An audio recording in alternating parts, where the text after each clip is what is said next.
नमस्कार, मैं राजेश भारद्वाज आप सभी का क्लेट प्रेप के ऑनलाइन प्लेटफॉर्म पर हार्दिक स्वागत करता हूं। Hello everyone, welcome to CLAT prep. आज है 10th of जनवरी 2025 और जैसा कि आपको पता है कि हम डेली न्यूज एनालिसिस करते हैं, उसका फैक्चुअल एनालिसिस करते हैं, उसके बाद 20 क्वेश्चंस की प्रैक्टिस भी करते हैं। तो चलिए उसी सीक्वेंस को कंटिन्यू करते हैं। आज है 10th of January 2025।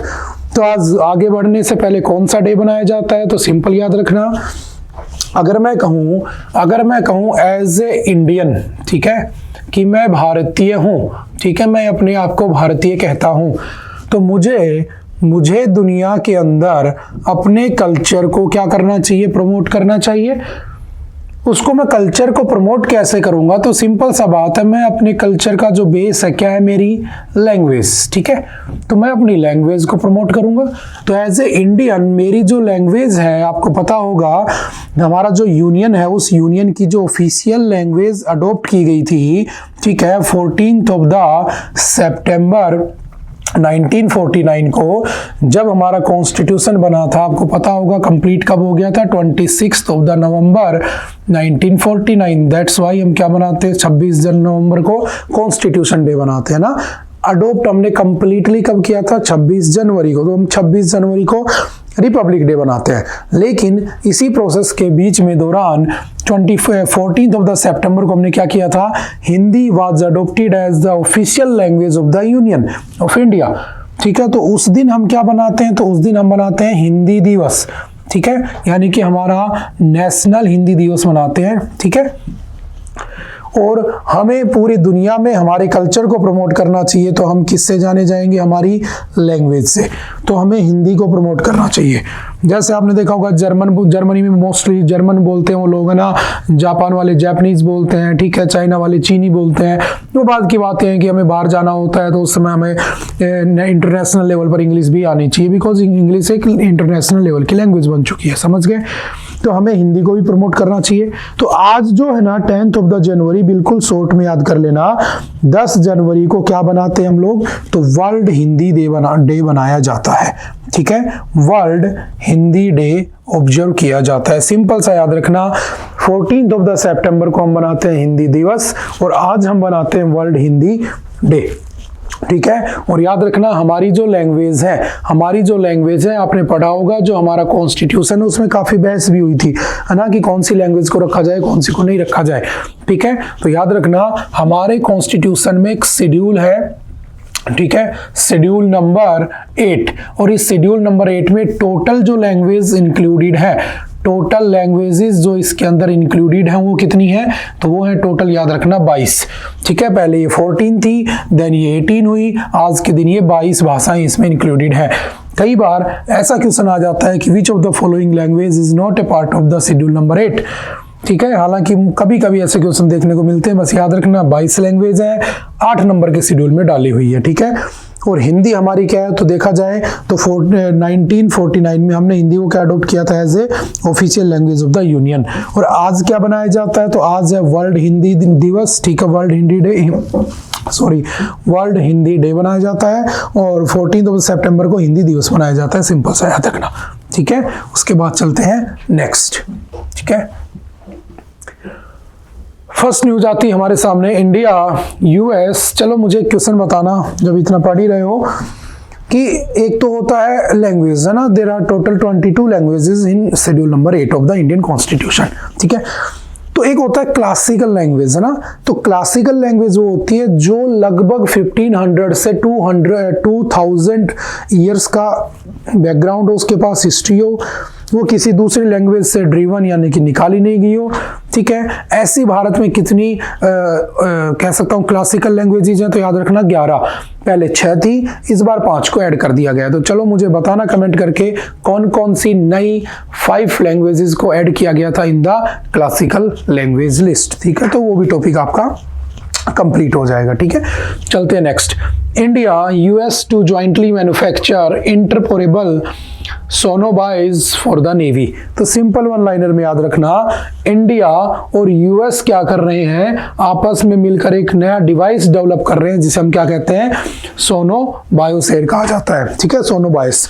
सोनोबायस are the expendable electromechanical acoustic sensors that relay underwater sounds emitted from ships and the submarines.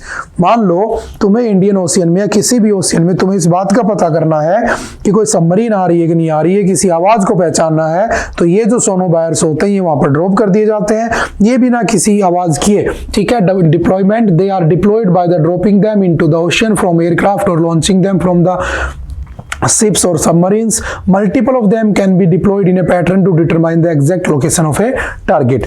They are mainly used for the scientific research and environmental studies, including studying the behavior of the whales and other marine creatures. ठीक है, Passive sonobuoys quietly listen for and record sounds without emitting any signal.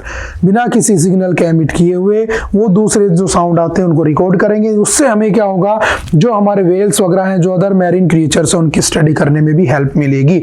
और इसका deployment कौन करने वाला है, तो Indian navy करने वाली है।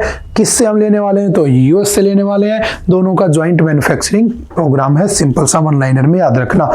इसमें यूज क्या होता है, ट्रांसड्यूसर एंड सबसरफेस इलेक्ट्रॉनिक्स का यूज किया जाएगा। They remain active for about 24 hours and help in detection, classification and prosecution of the adversarial ships and submarines. ठीक है, दुश्मनों की सबमरीन्स वगैरह भी पता कर सकते हैं। तो सिंपल वन लाइनर में याद रखना।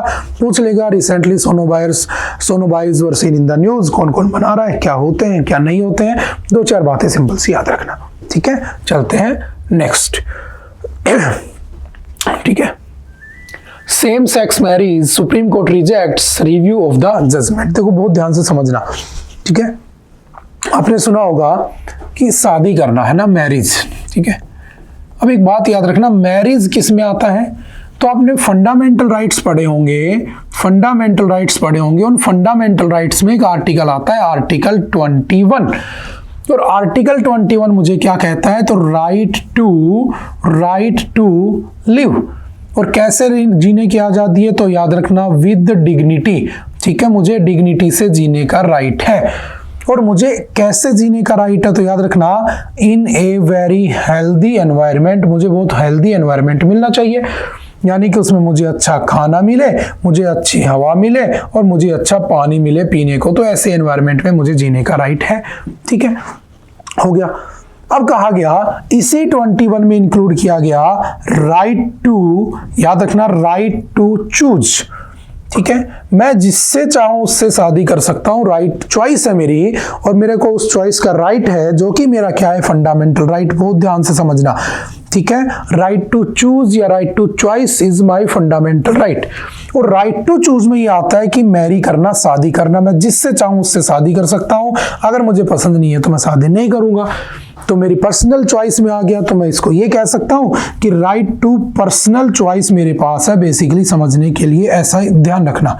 ठीक है, अब आ जाते हैं एक दूसरा मैटर जिसको हम क्या कहते हैं, जिसको कहा जाता है, अपने कम्युनिटी सुनी होगी LGBTQ+ कम्युनिटी, लेस्बियन, गे, बाइसेक्सुअल, ट्रांसजेंडर। ठीक है, क्वीर कम्युनिटी जो होती है। अब एक बात ध्यान से समझना, पहले क्या होता था, हमारा जो बेसिकली हमारा जो आईपीसी या जो बीएनएस कह दिया गया जिसको, उसमें एक सेक्शन था, बहुत ध्यान से समझना, जिसका नाम था 377। और 377 में क्या कहा गया था, 377 में कहा गया था कि जो होमोसेक्सुअलिटी है, ठीक है, होमोसेक्सुअलिटी, ये होमोसेक्सुअलिटी बेसिकली क्या है, इसको क्रिमिनलाइज माना गया था, इसको क्राइम माना गया था। ठीक है, हालांकि बीच में एक बार दिल्ली हाई कोर्ट ने इसको डीक्रिमिनलाइज कर दिया था, फिर ये क्राइम बना दिया गया था। फिर आगे चलकर नवतेज सिंह जौहर का केस हुआ 2018, और इन 2018 याद रखना केस कौन सा था, नवतेज सिंह जौहर का केस था वर्सेज यूनियन ऑफ इंडिया। ठीक है, जो कि कब होता है, 2018 में, जिसमें कहा गया कि होमोसेक्सुअलिटी को क्या कर दिया, डीक्रिमिनलाइज कर दिया। ठीक है, अब मतलब क्या है समझना पूरा मुद्दा, कि पहले हमारी सोसाइटी में अगर किसी को पता लग जाए कि कोई गे है, बाइसेक्सुअल है, लेस्बियन है, तो उस केस में उसको बहुत सारा प्रेशर झेलना पड़ता था। ठीक है, जो सोसाइटी का प्रेशर होता है वो झेलना पड़ता था। आजकल तो क्या हो गया कि जो सोसाइटी है उसको एक्सेप्ट कर रही है ना, पेरेंट्स भी उनका सपोर्ट कर रहे हैं। आपने दुनिया भर के देखे होंगे इन लोगों को, है ना। तो अल्टीमेटली इस बार जो काउंटिंग होगी उसके अंदर इनको थर्ड कैटेगरी में भी डाला जाने की बात की जा रही है ना। मेल, फीमेल एंड अदर्स आता था, थर्ड कैटेगरी बन जाएगी। तो अल्टीमेटली पहले इन लोगों को सोसाइटी में एक्सेप्टेंस नहीं थी, अब इनको एक्सेप्टेंस मिलने लगी है। ठीक है, तो जब एक्सेप्टेंस मिलने लगी तो धीरे धीरे जब इसको होमोसेक्सुअलिटी को डीक्रिमिनलाइज किया। देखो पहले बहुत सारी चीजें थी। अगर पहले जो डॉक्टर थे वो बड़ा फायदा उठाते थे, वो कहते थे कि अच्छा किसी के पेरेंट को पता चला कि मेरा बच्चा लेस्बियन गे जो भी है, और डॉक्टर के पास जाते थे। डॉक्टर बेवकूफ बना देता था, मैं ऐसी दवाई दूंगा, इसको ठीक कर दूंगा। तो अल्टीमेटली उनको ब्लैकमेल भी किया जाता था। अगर किसी को पता चल जाता है कि कोई गे है, कोई लेस्बियन है, कोई बाइसेक्सुअल है, तो दूसरे उसको ब्लैकमेल करते थे, तो सुसाइड केस कर लेते। तो बहुत सारी समस्याएं होती थी। ठीक है, और आपको पता होगा कि हमारे यहाँ पर अगर देखा जाए, इसका बहुत बड़ा मुद्दा है, ध्यान रखना। ठीक है, बहुत बड़ा चैप्टर है। देखो दो तरीके होते हैं हमारे जो कॉन्स्टिट्यूशन है, उसमें दो चीजें लिखी है, मेल एंड फीमेल। तो शादी करने के लिए मेल और फीमेल होना जरूरी है। अब मान लो इन लोगों का जब 2018 में इसको डीक्रिमिनलाइज किया गया, तो इन्होंने पेटिशन लगाई कि अब हमें राइट टू मैरी भी दिया जाए, राइट टू मैरी, शादी करना। तो याद रखना हमारे यहाँ पर 2023 में सुप्रीम कोर्ट ने डिसीजन दिया था कि तुम शादी कर सकते हो, मतलब तुम साथ रह सकते हो, लेकिन तुम्हें सर्टिफिकेट नहीं मिलेगा राइट टू मैरी का, जो एक मेल और फीमेल को मिलता है। क्योंकि देखो उसमें बहुत सारी चीजें हैं। एक फैक्टर ये भी आता है कि कल को बच्चे कैसे होंगे, क्योंकि बच्चे नहीं हो सकते। फिर किसी ने कहा कि नहीं बच्चे नहीं होंगे तो क्या हुआ, वो लोग अडॉप्ट कर लेंगे। जब अडॉप्ट कर लेंगे तो जो ऑर्फन बच्चे होते हैं, जो अनाथ हो जाते हैं बेसिकली, उनको माँ बाप भी मिल जाएंगे। तो हो सकता है कि उस वाले सेक्टर, उस वाले पूरा जो वो है एरिया है जो कि बहुत ज़्यादा जो ऑर्फन बहुत सारे बच्चे होते हैं उनका अडॉप्ट किया जाने लगा, तो वहाँ से हमको कुछ ना कुछ बेनिफिट होगा सोसाइटी में। लेकिन याद रखना सोसाइटी और इंडिविजुअल दो चीज़ें होती हैं। अगर मैं कहूं कि सोसाइटी इस चीज के बारे में क्या सोचेगी, तो मैं जी नहीं पाऊंगा। और अगर मैं कहूं कि मेरी life, my rules, my choice, तो कहीं ना कहीं फिर सोसाइटी का भी मुझे प्रेशर झेलना पड़ेगा। तो आज तक ये बात ही डिफाइन नहीं है कि सोसाइटी क्या चाहती है, तुम क्या चाहते हो। लेकिन लॉ जो है उसमें तो साफ साफ लिखा है personal right to live. Right to live society का नहीं है, राइट टू लिव तुम्हारा पर्सनल है। तो सुप्रीम कोर्ट ने ये कहा था, ध्यान रखना, कि आर्टिकल 21 में राइट टू चूज है तुम्हें, लेकिन राइट टू मैरी नहीं है। तो बिल्कुल एक बात को ध्यान रखना, राइट टू मैरी आपका फंडामेंटल राइट नहीं है। राइट टू मैरी जो है आपका, वो किस में डाल दिया गया है, तो याद रखना 2023 में कह दिया गया right to marry is a statutory right. देखो सुप्रीम कोर्ट ने इसमें कहा कि राइट टू मैरी तुम्हारा क्या है, इज नॉट एब्सोल्यूट। मतलब क्या है, देखो एब्सोल्यूट वो होता है, बिल्कुल सिंपल लैंग्वेज में समझना, जो तुम्हें मिला होता है, कभी नहीं छीना जा सकता। आप लोगों ने पढ़ा होगा जितने फंडामेंटल राइट्स हैं सारे एब्सोल्यूट नहीं है। आर्टिकल नंबर 20 और आर्टिकल नंबर 21 एकमात्र ऐसे आर्टिकल हैं जो तुम्हें even in case of the national emergency भी मिले होते हैं। बट अगर नेशनल इमरजेंसी होती है due to the internal disturbance, जिसको बदलकर आर्मड रिवोल्ट कहते हैं आजकल हम, अगर आर्मड रिवोल्ट की वजह से इमरजेंसी लगती है, इन दैट केस आर्टिकल 19 भी आपको दे दिया जाता है। But these are not absolute, क्योंकि इनकी कुछ कंडीशन भी होती है। तो सुप्रीम कोर्ट ने कहा कि ये स्टैट्यूटरी राइट है, फंडामेंटल राइट नहीं है। राइट टू पर्सनल चॉइस है, लेकिन राइट टू मैरी नहीं है, उसमें ध्यान रखना। यही बेसिक सा डिफरेंस है। फिर किसी ने कहा कि कर दो फिर इसको राइट टू मैरी को, तो सुप्रीम कोर्ट ने कहा कि देखो भाई, पहली बात यह है कि इसको करना ना करना हमारे बस की बात नहीं है, पार्लियामेंट के बस की बात है, लेजिस्लेचर की बस की बात है। अगर इसको स्टेट लेजिस्लेचर और या इसको जो आपकी पार्लियामेंट है वो अलाउ कर देती है तो ठीक है, क्योंकि सुप्रीम कोर्ट थोड़ी ना लॉ बनाने वाला है, वो तो जस्टिस देने वाला है, वो तो जजमेंट देने वाला है। लॉ मेकिंग बॉडीज तो ये है बेसिकली। बात समझ में आ रही है? तो बेसिकली क्या, दोबारा समझ लो, जो आपका होमोसेक्सुअलिटी थी वो पहले क्रिमिनलाइज माना जाता था, क्राइम माना जाता था। 2018 में नवतेज सिंह जोहर के केस में उसको डीक्रिमिनलाइज कर दिया। आज के दिन आप गे हो, बाइसेक्सुअल हो, लेस्बियन हो, आप साथ रह सकते हो, ठीक है, बट ऑफिशियली शादी नहीं कर सकते। समझ में आ रही बात? समझ गए यहां तक? आर्टिकल कौन सा है? 21 राइट टू चूज है, राइट टू मैरी नहीं है। अगर उसके अंदर पार्लियामेंट कुछ करती है तो बात हो जाएगी, ठीक है। अब आते हैं इसके दूसरे पहलू पर, ठीक है। अब समझना, मैंने कहा मैं हिंदू हूं, ठीक है, मैं हिंदू हूं तो मैं शादी करूंगा तो हिंदू मैरिज एक्ट के अंडर करूंगा। अगर मैं कल को कहूं कि मैं मुस्लिम हूं तो मैं मुस्लिम मैरिज एक्ट जो रिलीजियस लॉज है उनके अकॉर्डिंग शादी करूंगा। लेकिन मान लो किसी हिंदू को किसी मुस्लिम से प्यार हो जाए और वो शादी करना चाहते हैं, तो हिंदू की फैमिली मुस्लिम को एक्सेप्ट नहीं करेगी, मुस्लिम की फैमिली हिंदू को एक्सेप्ट नहीं करेगी। इन दैट केस डिस्प्यूट होंगे, लड़ाइयां होंगी। तो हमारे यहाँ पर एक ऐसा लॉ लाने की नीड पड़ी जिसमें इंटरकास्ट तो आप हो जाती है, लेकिन इंटर रिलीजन मैरिज कैसे होगी? तो याद रखना, इन 1954 स्पेशल मैरिज एक्ट लाया गया।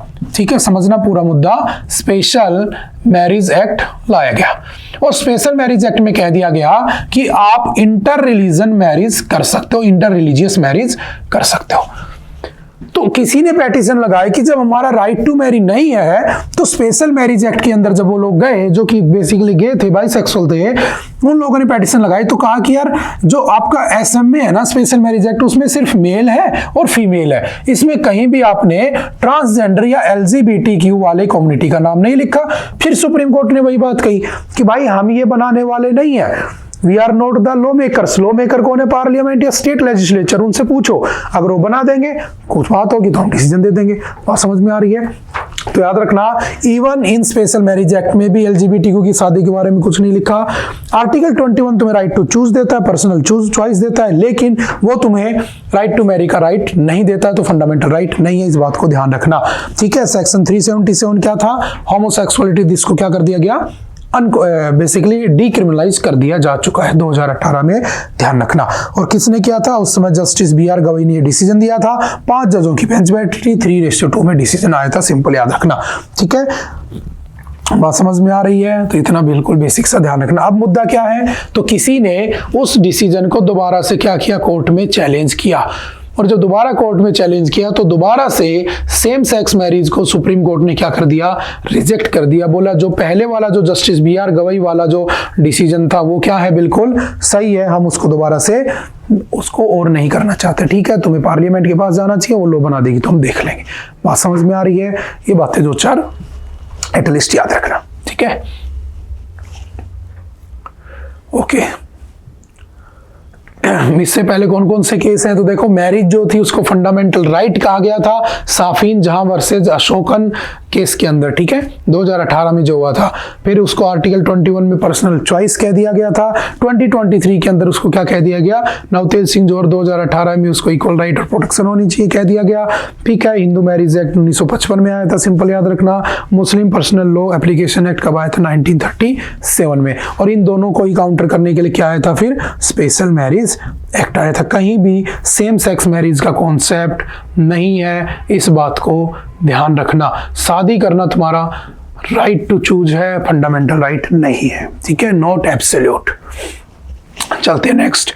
Modi calls for the documents for the documenting history of Indian diaspora. देखो, आपने पढ़ा होगा अभी क्या चल रहा है? 8 से 10 जनवरी है ना, तो आज 10 ही है। 8 से 10 जनवरी तक क्या चल रहा था? NRI day. आप पढ़ते हो ना, NRI डे कल हमने पढ़ा भी था। NRI डे कब सेलिब्रेट होता है? 9 जनवरी 1915 को गांधी जी कहाँ आए थे? इंडिया वापस लौटे थे। तो इस खुशी में हम क्या बनाते हैं? 9 मनाया जाता है एज ए NRI डे।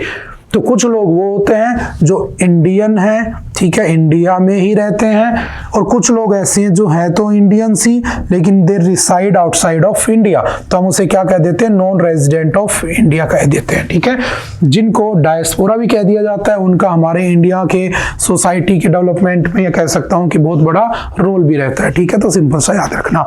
ठीक है, तो उसकी मीटिंग कहाँ हो रही है? तो याद रखना, प्रवासी भारतीय दिवस कहाँ हो रहा है? भुवनेश्वर में हो रहा है। ठीक है, ये आपको दिख रहे होंगे। एस जयशंकर जी और मोदी जी एक दूसरे को नमस्कार कर रहे हैं, और कुछ भी नहीं है। ठीक है, चलते हैं आगे।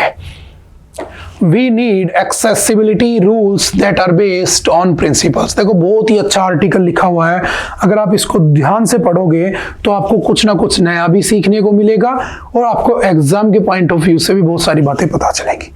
तो मैं 2-4 लाइन ही पढ़ता हूं, आप समझ जाओगे क्या लिखा है।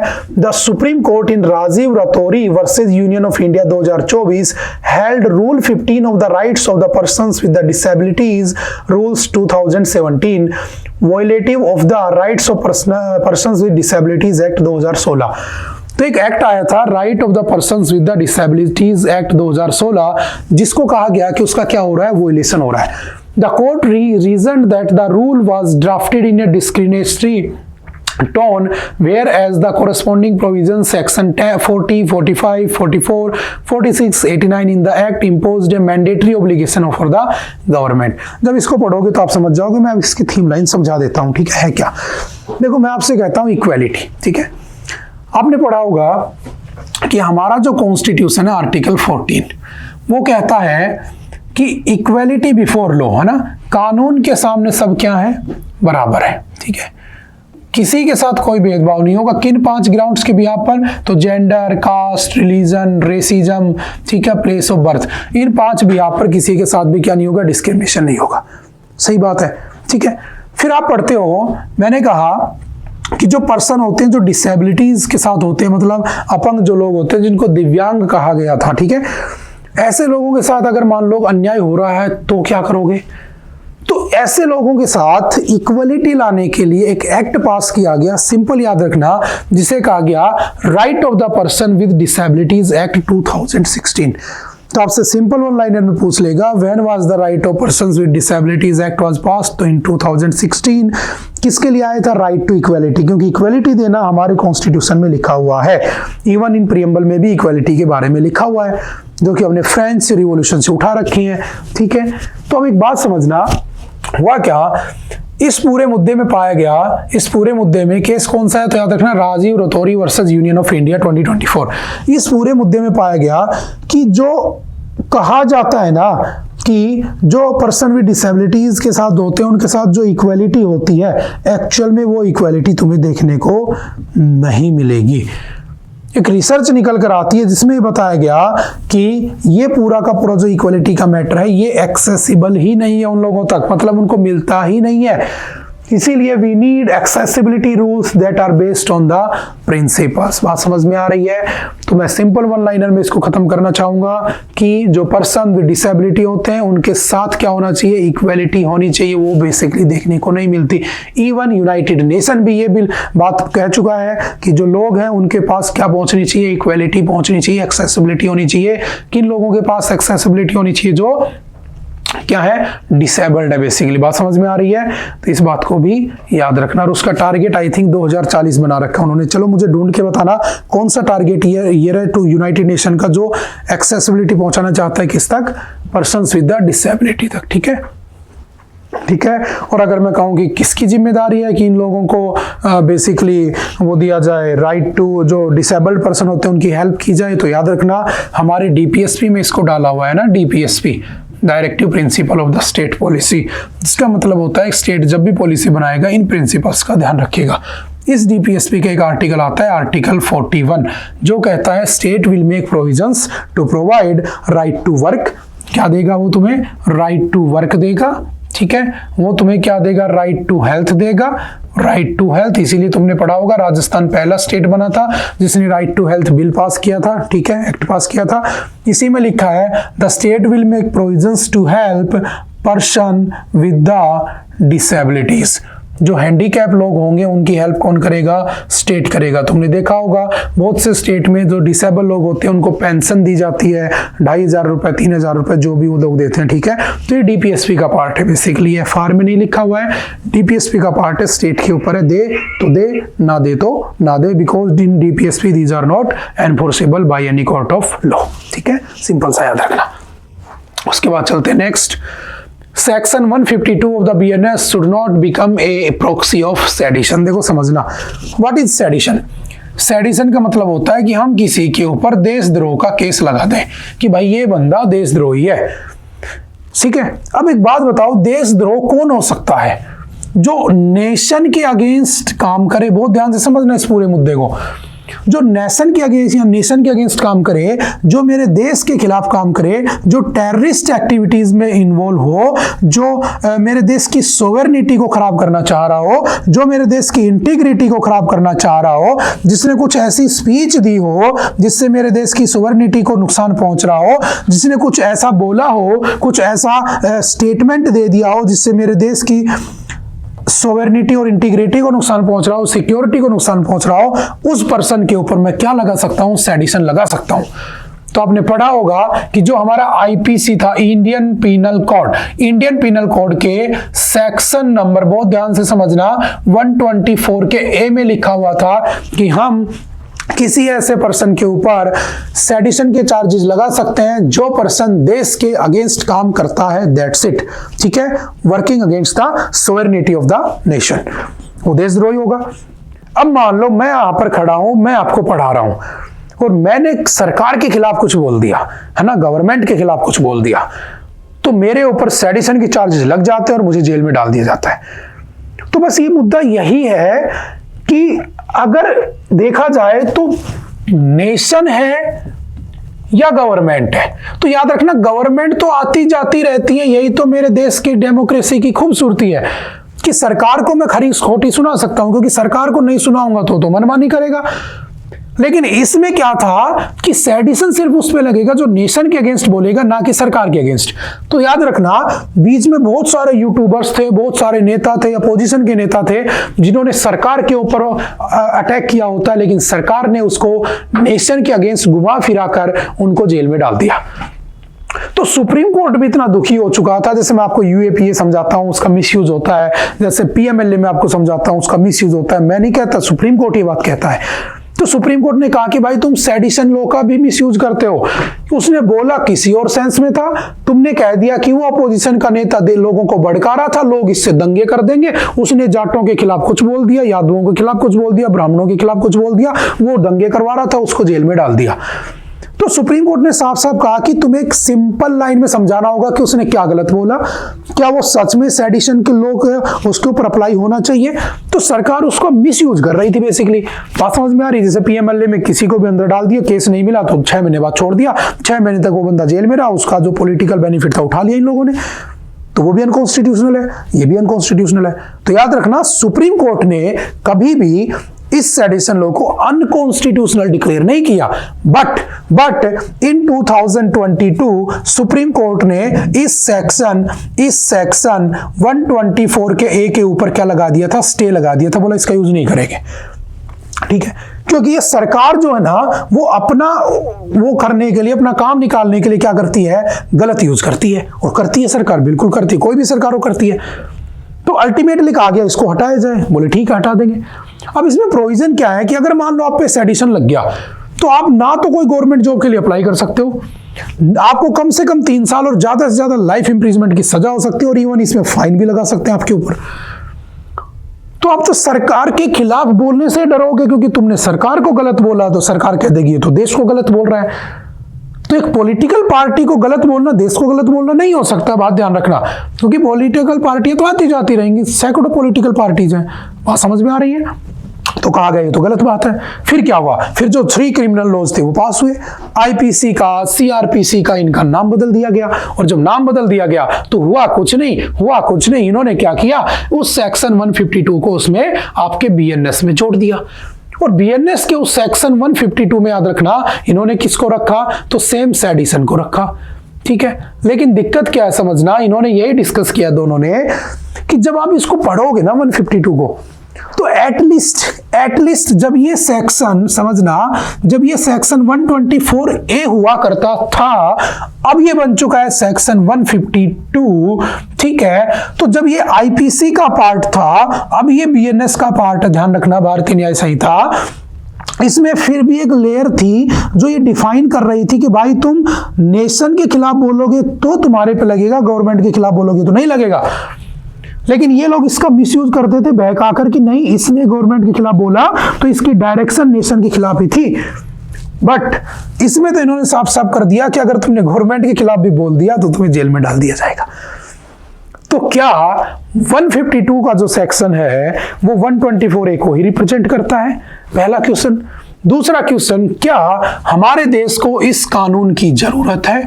क्या is there any need of the section 152 या मैं कह सकता हूं सेडिशन लॉ? क्या मेरे देश को सेडिशन लॉ की जरूरत है? बिल्कुल जरूरत है।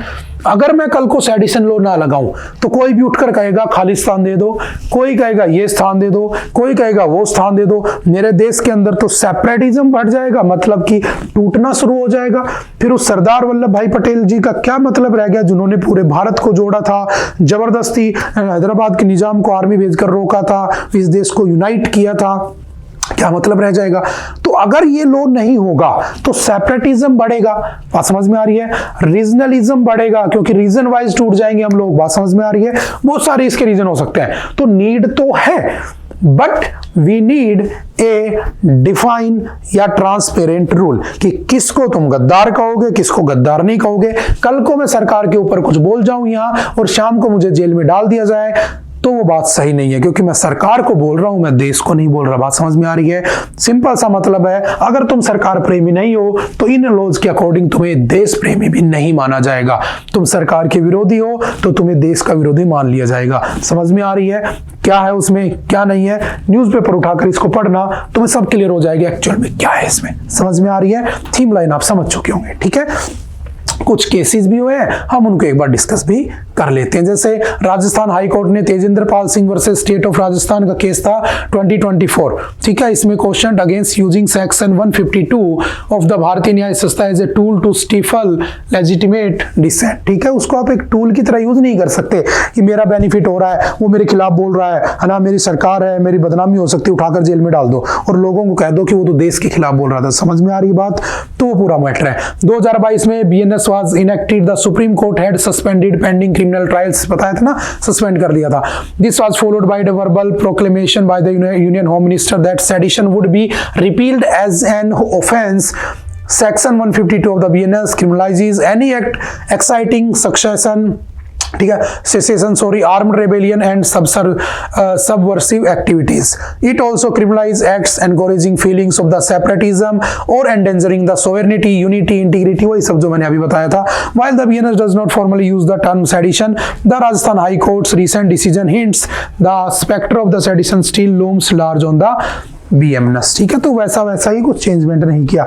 तो मे बी याद रखना, इन कमिंग फ्यूचर हो सकता है कि हमारी जो सरकार है वो क्या करे, इसको क्या कर दे, अनकॉन्स्टिट्यूशनल कर दे। अभी नहीं किया है, लेकिन हमें नीड भी है इसकी, वरना तो टुकड़े हो जाएंगे, समझ गए, सेपरेटिज्म बढ़ जाएगा। दो चार बातें याद रखना। Next, is India open to idea of dual citizenship. देखो सिटीजनशिप क्या होती है? सिटीजनशिप का मतलब है नागरिकता, ठीक है।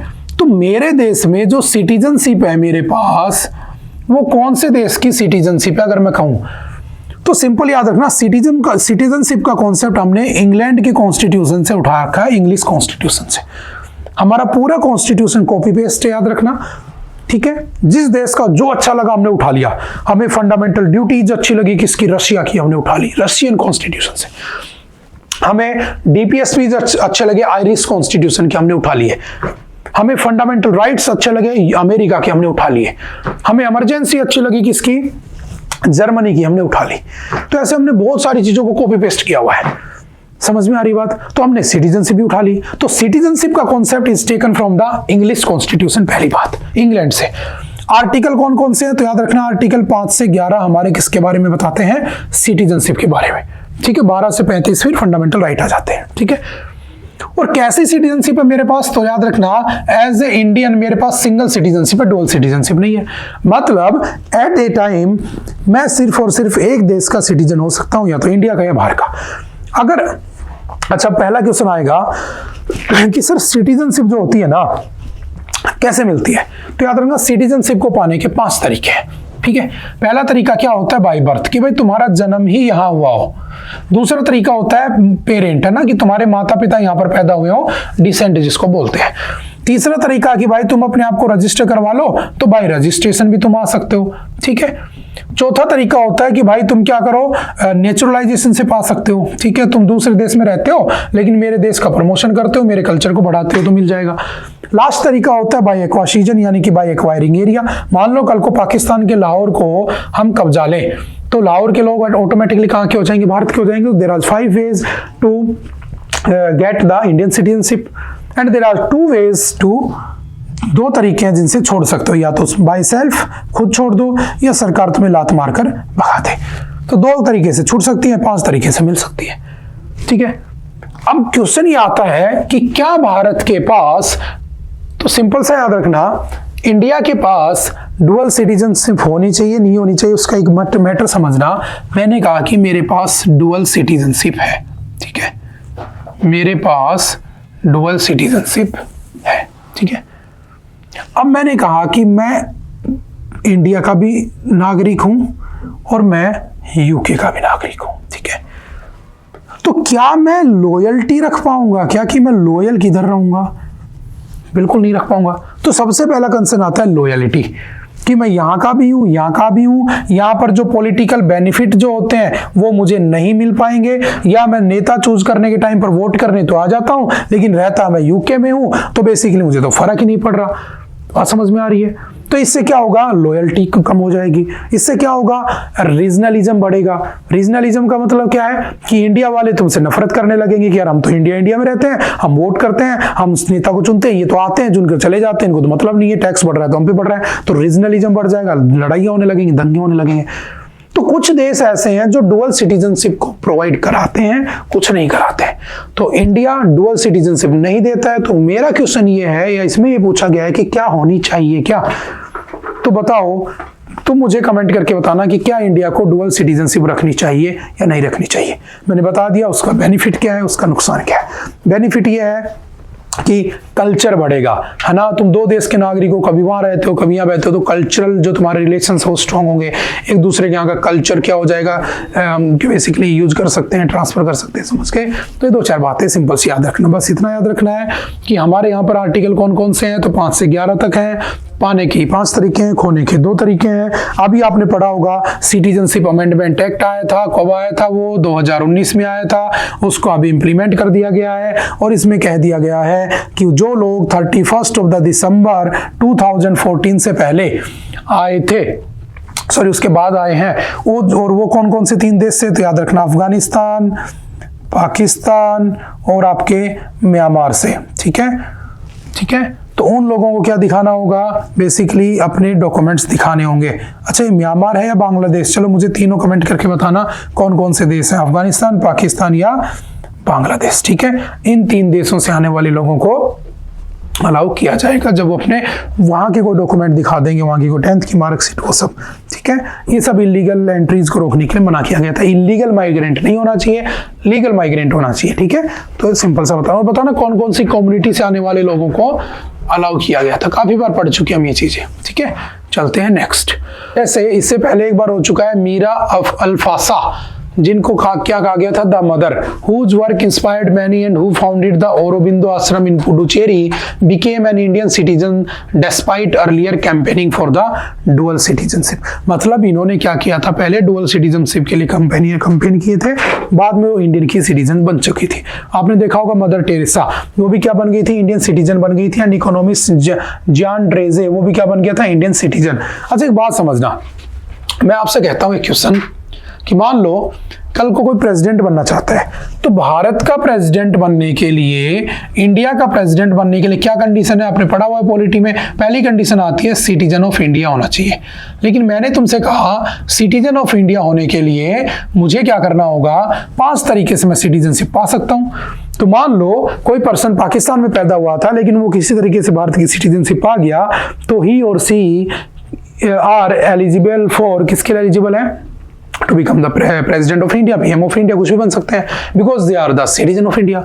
बट जैसे मैंने कहा कि यूएसए वो डुअल सिटीजनशिप देता है, बट यूएसए में आप प्रेसिडेंट नहीं बन सकते। मतलब अभी तुमने कुछ दिन पहले देखा होगा, जो एलोन मस्क है उनके ऊपर एक ट्वीट आया था कि वो इतनी हेल्प कर रहे हैं किसकी, डोनाल्ड ट्रंप की, है ना, उनको वो बनाने में, प्रेसिडेंट बनाने में, वो सब। तो कहा गया कि एलोन मस्क क्यों नहीं बन सकता प्रेसिडेंट कल को, तो वो इसलिए नहीं बन सकता बिकॉज एलोन मस्क का जो जन्म है वो साउथ अफ्रीका में हुआ था, ठीक है। तो वो सिटीजन तो है यूएसए का, but he was not born in USA, जो पैदा नहीं हुआ यूएसए में, सिटीजन है तो प्रेसिडेंट नहीं बन सकता।